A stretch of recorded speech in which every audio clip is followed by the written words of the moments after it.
Okay, hello everyone, and just this video is meant to be watched right after the last previous video I've just posted, which was on this f4 96 f5 knight takes g5 line. And in that last video, there were a couple of lines I had to figure out kind of on the spot while doing the recording. So I just kind of wanted to wrap those up in this video and just I guess conclude on those lines. So this will just be a really quick video. So knight takes g5.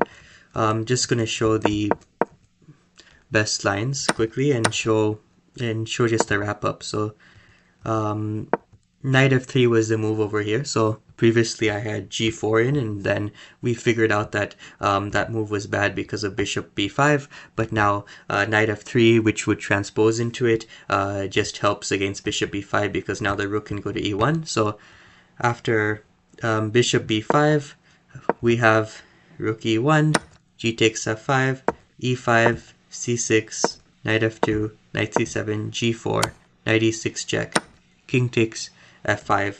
And previously I had, let me just change this engine.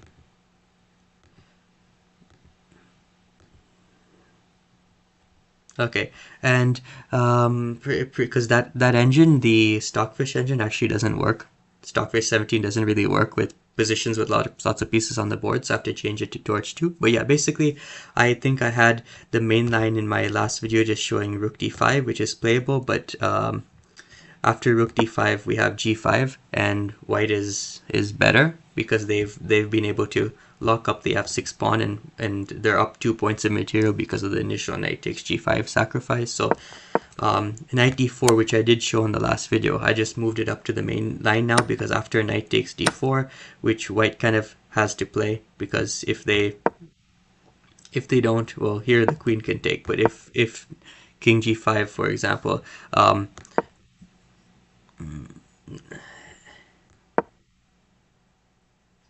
then yeah, black can take on e5. So after knight d4, which I moved up to the main line, this is good for a better move for black, as once white takes back,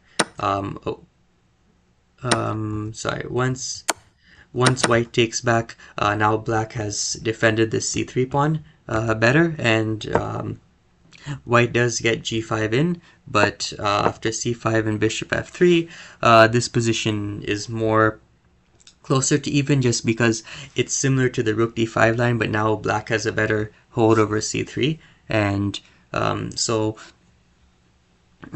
while white, I guess, is still up those 2 points of material, the king side is locked up for both sides, and so this position, the computer is right now showing is even, but yeah, it's playable for both, very much playable for both sides, and a little bit better than the rook d5 line, which I concluded last video on, and you could see the engine evaluation going up to like +1, but this one is more even. And if we were to go back, so that's the best line for black for bishop b5, and it leads to a mostly even game, or maybe white is slightly better. And if not, and I moved also c6 up to being the main move because there is a line for black which I think is around even or just close to that, which was a little bit better than what I showed in last video. So g4, the lines transpose, g takes f5, e5, and I'll just go over with the queen takes f6 move. There's I just put in a sample line that was a bit more concrete than the one that I showed in the video, which black forces the king to h8, and the evaluation shows 0, so I think that it means that black might have a repetition here somewhere. But if they don't, then white, it's complicated, but if they don't have a repetition, then obviously white would win in this position. But if we go all the way back to that,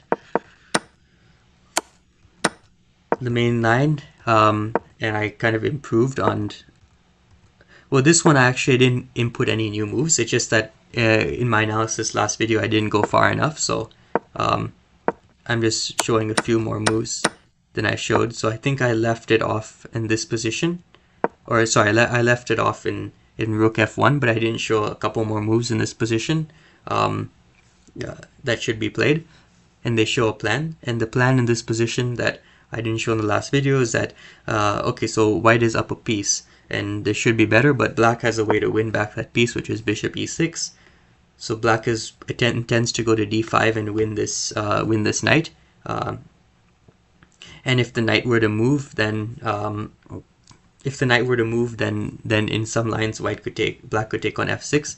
So in this position, white really wants to move the king and play g5 to secure f6.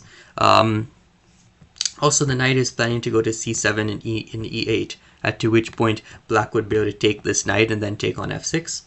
So because white sees that that's going to happen, one of the moves is to go to h5, and after h4, and then after bishop d5, white plays g5 and has to give up they have to give up their knight. And after a move like bishop g4, this position is around even.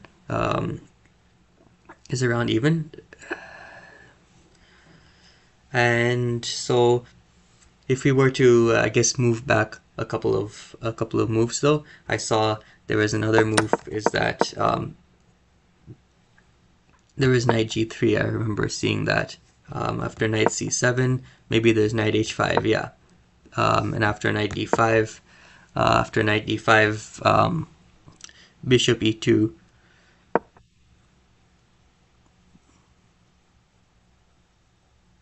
And yeah, and I guess the game could continue from here. And maybe this is just slightly better than the other line that I showed, just because white didn't have to give up the piece, but black still has more pressure on f6 in this line than was in the previous line.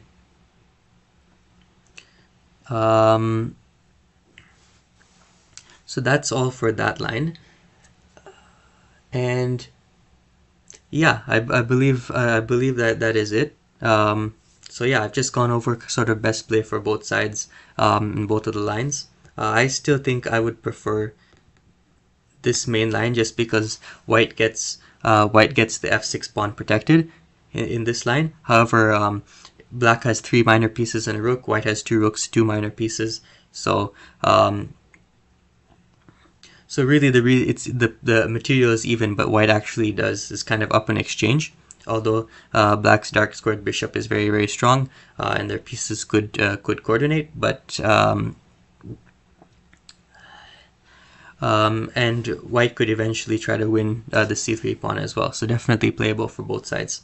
And yeah, that was it. That was just a short little update video just to put some closure on the last video. So hope you enjoyed. And that's about it.